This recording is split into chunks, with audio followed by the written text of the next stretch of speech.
నమస్కారం. ఎంతో హుందాగా ఈ గౌరవ చట్టసభను నడుపుతున్న మీ విధి విధానాలకి, అలాగే చట్టసభలో సమయపాలన పాటిస్తూ సభ్యులందరూ ఎంతో హుందాగా, ఎంతో గౌరవప్రదంగా ప్రజా సమస్యల్ని, వాటి పరిష్కార మార్గాలను వెతకాలని మా అందరికీ మీ అపారమైన అనుభవంతో దిశానిర్దేశకత్వం చేస్తున్న మీకు జనసేన పార్టీ తరపు నుంచి, మా ఎన్డీఏ కూటమి తరపు నుంచి నా హృదయపూర్వక నమస్కారం, కృతజ్ఞత. సాంకేతికంగా ఇది 3వ బడ్జెట్ సమావేశం అయినప్పటికీ పూర్తి స్థాయి బడ్జెట్ సమావేశంగా ఇది 2వది. 5 కోట్ల పైచిలుకు ప్రజలు ఆశల్ని, ఆకాంక్షల్ని ముందుకు తీసుకువెళ్తూ వారి కష్టాలకి, కన్నీళ్ళకి పరిష్కార మార్గాలను వెతకడానికి 164 మంది సభ్యులున్న ఈ ఎన్డీఏ కూటమిని తన అపారమైన 4 దశాబ్దాల రాజకీయ పాలనానుభవంతో రాష్ట్ర విభజన సమయం నుంచి గత ప్రభుత్వ అవినీతి, అరాచక పాలన వల్ల వచ్చిన వారసత్వ సమస్యలన్నింటినీ పరిష్కరిస్తూ సంక్షేమంతో పాటు ఆంధ్రప్రదేశ్ అభివృద్ధి పదం వైపు నడిపిస్తున్న గౌరవ ముఖ్యమంత్రి శ్రీ నారా చంద్రబాబు నాయుడు గారికి నా హృదయపూర్వక నమస్కారం. మంత్రివర్గ సహచరులకి, తోటి శాసనసభ్యులకి నమస్కరిస్తాను. ఇంకో 3 నెలల్లో 2 సంవత్సరాల పాలనని పూర్తి చేసుకోబోతున్న ఎన్డీఏ ప్రభుత్వం చాలా కాల పరీక్షలను తట్టుకొని, ఒక అరాచక పాలన ఎదుర్కొని ఎన్నికల సమరంలో విజేతగా నిలబడింది. మనల్ని గెలిపించి ఈ నేలకి సేవ చేసిన భాగ్యం కలిగించినందుకు 5 కోట్ల రాష్ట్ర ప్రజలకు కృతజ్ఞత చేతులెత్తి నమస్కరిస్తున్నాను. రాష్ట్ర ప్రజలకి అండగా నిలబడుతున్న టీడీపీ, బీజేపీ, జనసేన పార్టీల నాయకులకి, కార్యకర్తలకు కూడా నేను నమస్కరిస్తున్నాను. నీలో సాహసం ఉంటే దేశం అంధకారంలో ఉంటుందా అని కవి శేషేంద్ర గారు రాసిన వాక్యానికి నిలువెత్తు ప్రతిరూపం భారతదేశ గౌరవ ప్రధానమంత్రి శ్రీ నరేంద్ర మోదీ గారు. వారు అందిస్తున్న సహకారానికి ఎన్డీఏ కూటమి తరఫున, ఆంధ్రప్రదేశ్ రాష్ట్ర ప్రజల తరఫున నా హృదయపూర్వక ధన్యవాదాలు తెలియజేస్తున్నాను. ఆంధ్రప్రదేశ్ రాష్ట్ర ప్రథమ పౌరులు, రాజ్యాంగ సంరక్షకులు, రాజ్యాధినేత justice, former supreme court justice S Abdul Nazeer గారు చేసిన బడ్జెట్ ప్రసంగం చాలా ప్రేరణ ఇచ్చింది. ఆంధ్ర రాష్ట్ర భవిష్యత్తుకు బలమైన పునాదులు వేస్తుంది. వికసిత్ భారత్లో భాగంగా వికసిత్ ఆంధ్రప్రదేశ్ లక్ష్యంగా సాగింది. గౌరవ రాజ్యపాలకులు శ్రీ అబ్దుల్ నజీర్ గారు బడ్జెట్ ప్రసంగం వింటున్నంతసేపు ఆద్యంతం భారతరత్న శ్రీ అటల్ బిహారీ వాజ్పేయి గారు మాటలే నా మనసులో మెదిలినాయి. వారు అన్న మాటలు, Bharat needs a government that cares, Bharat needs a government that will reach out to the last person the last. ఆ స్ఫూర్తితోనే గౌరవ ముఖ్యమంత్రి శ్రీ నారా చంద్రబాబు నాయుడు గారి నేతృత్వంలో నడుస్తున్న ఎన్డీఏ కూటమి ప్రభుత్వం దివ్యాంగులకి ఇచ్చే పెన్షన్లు 3,000 నుంచి 6,000కి చేశారు. మంచం నుంచి లేవలేని దివ్యాంగులకి 6,000 నుంచి 15,000 అందిస్తున్నారు. సామాజిక పెన్షన్లు 3,000 నుంచి 4,000కి పెంచారు. రాష్ట్ర వ్యాప్తంగా 63.25 లక్షల మందికి ఈ పెన్షన్ల ద్వారా 2,738 కోట్ల రూపాయలు అందజేస్తున్నారు.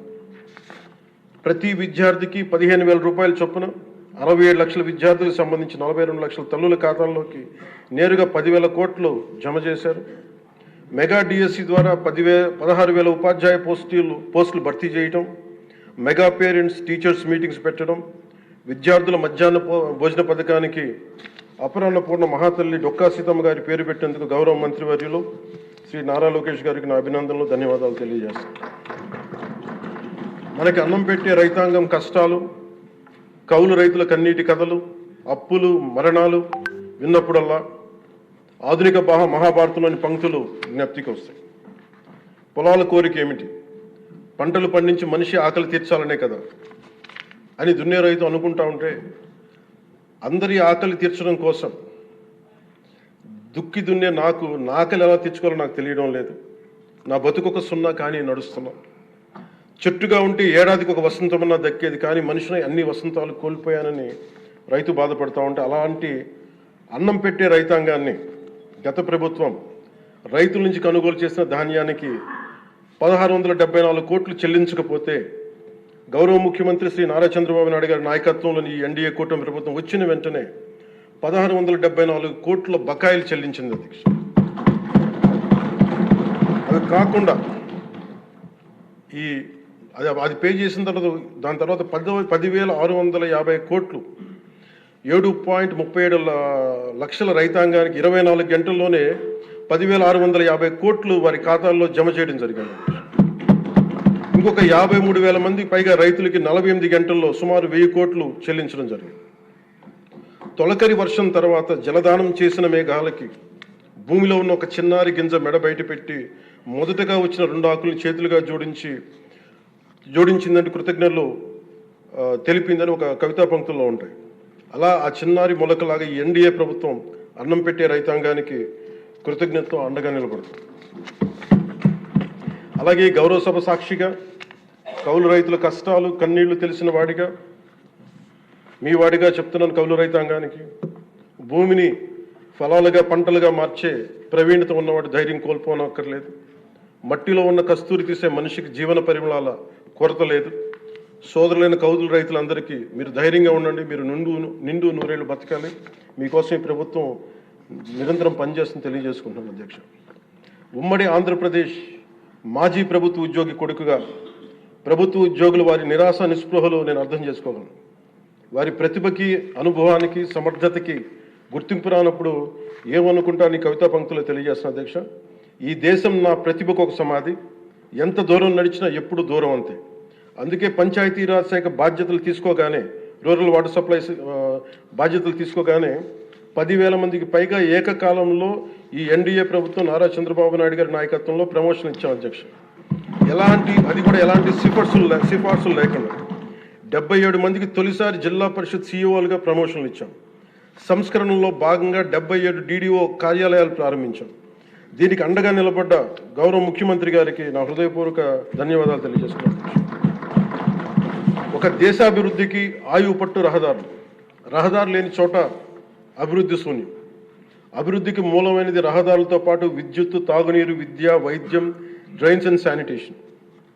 దాదాపు 2 ఏళ్ల పాలనలో ప్రపంచ కప్ గెలిచిన visually challenged women cricket team captain Deepika మొదలుకొని మొన్న పోలీస్ జాబ్స్కి మేము లెటర్స్ ఇస్తున్నప్పుడు ఉద్యోగంలో వచ్చిన యువ కానిస్టేబుల్ కానీ, ఉదయగిరి నియోజకవర్గంలో స్కూల్ పిల్లలు కానీ ఇలా ఎందరో ఒకటే అడిగారు అధ్యక్ష. మాకు కనీసం నడవడానికి, మా స్కూల్కి వెళ్ళడానికి, మా ఊర్లు వెళ్ళడానికి, మాకు రిలేటెడ్ ఊర్లు వెళ్ళడానికి రోడ్లు వేయండి అని నిండు గర్భిణీలు కూడా ప్రాణాలు అరచేతులు పట్టుకుని కొండలు గుట్టలు దాటుకునే పరిస్థితుల్లో జాతీయ ఉపాధి హామీ పథకం కింద PM జన్మన్ రాష్ట్ర ప్రభుత్వ నిధులతోటి అడవి తల్లి బాట పేరిట 625 గిరిజన గ్రామాలను అనుసంధానిస్తూ 1,005 కోట్లతోటి 1,069 కిలోమీటర్ల రహదారుల నిర్మాణం చేపట్టాం. దాంట్లో దాదాపు సగం పైగా రోడ్ల నిర్మాణం పూర్తి చేశాం. కొన్ని రోడ్లు గంటల వ్యవధిలో కూడా మంజూరు చేశాం అధ్యక్ష. అలాగే మారుమూల ప్రాంత ప్రజలు, గిరిజన ప్రాంత ప్రజలు గొంతిమ కోరికలు కోరలేదు అధ్యక్ష. వారు అడుగుతుందల్లా చిన్నపాటి రోడ్ల సౌకర్యం వారు అడిగేది. ఆ రోడ్లు మంజూరు చేసినప్పుడు, పూర్తి చేసినప్పుడు ఆ ప్రజల కళ్ళలో నాకు అనిపించేది ఇవే. గుక్కెడు నిశ్శబ్దం తాగి చిరిగిన చీకట్లు కప్పుకొని పడున్న నాకు కమ్మని ఆశామధురమ కానుకగా తెచ్చాం. స్వాతంత్రం వచ్చి 7 దశాబ్దాలు దాటిన విద్యుత్ వెలుగులు లేని 17 కుటుంబాలు చెంది ఒక మారుమూలన గిరిజన గ్రామానికి ₹1 కోటి పైగా వెచ్చించి 17 కుటుంబాలున్న గ్రామానికి 9.6 కిలోమీటర్ల మేర 200 పైగా విద్యుత్ స్తంభాలను పాతి ట్రెడిషనల్ పవర్తో పాటు PM జన్మన్ పథకం కింద సోలార్, విండ్ ఎనర్జీతో పాటు హైబ్రిడ్ విద్యుత్ వ్యవస్థని ఏర్పాటు చేశాం అధ్యక్ష. ఆ విద్యుత్ వెలుగుల్లో, గిరిపుత్రుల్లో, గుండెల్లో నాకు ఈ భావన చాలా బలంగా తెలుసు. వెలిగిన బల్బును చూసి వారు ఒకటే అనుకున్నారు అధ్యక్ష, పొద్దు గుంకితే చీకట్లో బతికే ప్రజలు ఆ వెలుగుతున్న బల్బును చూసి ఎన్నాళ్ళకి మా అతిథిగా వచ్చాం, ఈ సుధీల కుటీరానికి ఇంత వెలుతురుని తెచ్చామని వారి గుండెల్లో ఉన్న వారికి ఆ భావన నాకు నిజంగా తెలిసింది అధ్యక్ష. గౌరవ ప్రధాని శ్రీ నరేంద్ర మోదీ గారు వ్యక్తిగతంగా జల్ జీవన్ మిషన్ చాలా ఇష్టపడి ఎంతో బడ్జెట్ దాదాపు 191,011 కోట్లు ఆయన 1924 మధ్యలో ఈ జల్ జీవన్ మిషన్కి బడ్జెట్నిచ్చి ఈ దేశ సగటు పౌరుడికి కనీసం సరాసరి 55 లీటర్ల రక్షిత మంచినీరు అందించాలని లక్ష్యంగా ముందుకు వస్తే గత ప్రభుత్వం కేంద్రం నుంచి 27,000 కోట్లు కేంద్ర ప్రభుత్వం ఆమోదం తెలిపితే ఖర్చు పెట్టింది వాళ్ళు దాదాపు కేవలం 4,000 కోట్ల అధ్యక్ష. అందులో కేంద్రం వాటా 2,000 కోట్లు. 4,000 కోట్లు ఖర్చు చేసి పైప్ లైన్లు వేయడం తప్ప ఒక్క గ్రామానికి సంపూర్ణంగా నీరు ఇచ్చింది లేదు. జైజీవన్ ముగిసే నాటికి అలాటెడ్ 27,000 కోట్లు వాళ్ళు ఖర్చు పెట్టింది మినహాయిస్తే 23,000 కోట్లు వినియోగించుకోలేపారు అధ్యక్ష. అలాగే అది ఎక్స్పైర్ అయిపోయిన తర్వాత కూటమి ప్రభుత్వం నారా చంద్రబాబు నాయుడు గారి నాయకత్వంలో అధికారంలోకి వచ్చిన తర్వాత ముఖ్యమంత్రి గారు కూటమి నేతలందరూ కలిసి కేంద్ర నాయకత్వాన్ని అడిగి ఇంకొక పొడించుకోగలిగాం. ఈ ప్రయత్నంలో 1242 కోట్లతో Uddanam, Dhone, Pulivendula multi village project స్కీమ్స్ని మే నాటికి పూర్తి చేయాలని లక్ష్యంతో ముందుకు వెళ్తున్నాం అధ్యక్ష. అలాగే ఈ కొత్త సంవత్సరంలో కూడా కొత్తగా ఇంకొక 5 జిల్లాలు ఈ ఎక్స్టెండెడ్ పీరియడ్లో కొత్తగా 5 జిల్లాల పరిధిలో 7,910 కోట్లతోటి వచ్చే 2 ఏళ్లలో పూర్తి చేయాలని లక్ష్యంగా పెట్టుకున్నాం అధ్యక్ష. చిత్తూరు, ప్రకాశం, పల్నాడు, ఉభయ గోదావరి జిల్లాలో చేపట్టిన పనులు పూర్తయితే వచ్చే 30 ఏళ్లలో 1,21,00,000 ప్రజల రక్షిత మంచినీటి అవసరాలను తీరుస్తుంది. మిగిలిన 960 కోట్లతోటి మల్టీ విలేజ్ స్కీమ్స్, అలాగే నీటి ఎద్దడి తీవ్రత ఉన్న పంచాయతీ మంచినీటి సమస్యను తీర్చే విధంగా గౌరవ సీఎం గారి ఆధ్వర్యంలో ప్రణాళికలు సిద్ధం చేస్తున్నాం అధ్యక్ష. గత ప్రభుత్వపు అరాచక, అసమర్థ, అవినీతి పాలన వారసత్వపు సమస్యలు ఎంతో ఎన్డీఏ ప్రభుత్వానికి చాలా పెను సవాల్గా మారినాయి. కానీ ముఖ్యమంత్రి గారి పరిపాలనా అనుభవం అన్నింటినీ అధిగమిస్తూ ఇచ్చిన ప్రతి మాటని నిలబెట్టుకుంటూ ముందుకెళ్తున్నాం. సంక్షేమం, అభివృద్ధి రెంటిని సమన్వయపరుచుకుంటూ ముందుకు వెళ్తున్నాం. మొన్న గవర్నర్ గారి ప్రసంగంలో అదే ప్రస్ఫుటంగా గోచరించింది. అలాగే ఈ సందర్భంలో గవర్నర్ శ్రీ అబ్దుల్ నజీర్ గారి వ్యక్తిత్వం గురించి ప్రత్యేకంగా చెప్పుకోవాలి అధ్యక్ష. Is a great scholar, legal luminary, a humanist, a devout religious man with a respect for all religions and a great patriot. People of Andhra Pradesh and our NDA government is fortunate for having him as our beloved governor అధ్యక్ష. అలాంటి ఉన్నతమైన వ్యక్తి ముందు ఆ 11 మంది సభ్యులు వారి ప్రసంగ సమయంలో వెల్లోకి వచ్చి రభస చేసిన విధానం చూస్తే నాకు ఒకటే అనిపించింది అధ్యక్ష, హనుమంతుడి ముందు కుప్పి గంతులు వేయడం ఏంటి అని. అలాగే 151 నుంచి 11 సభ్యులకి పడ్డ వారిని చూసి మనం అందరం కూడా నేర్చుకోవాల్సింది, గుర్తుపెట్టుకోవాల్సింది అది భారతరత్న వాజ్పేయి గారి మాటల్లో, democracy రెsts on one belief, and that is when leaders cannot solve the problems, the people will. అందుకని ఇది మనం చాలా జాగ్రత్తగా మన భారతరత్న వాజ్పేయి గారి మాటల్ని మనం తీసుకోవాలి అధ్యక్ష. అలాగే under guidance of honourable CM deputy CM honourable CM Shri CBN Chandrababu Naidu గారు ఈ భారతరత్న వాజ్పేయి గారి మాటల్లోనే వారు దాన్ని తెలియజేస్తాం అధ్యక్ష. The challenges we are facing ahead, మనకున్న ఛాలెంజెస్ కానీ ఉన్న సమస్యలన్నింటినీ భవిష్యత్ వికసిత్ ఆంధ్రప్రదేశ్ దిశగా ఎలా వెళ్ళాలి అని అనుకుంటే అది వాజ్పేయి గారి మాటలను చెప్తాను అధ్యక్ష.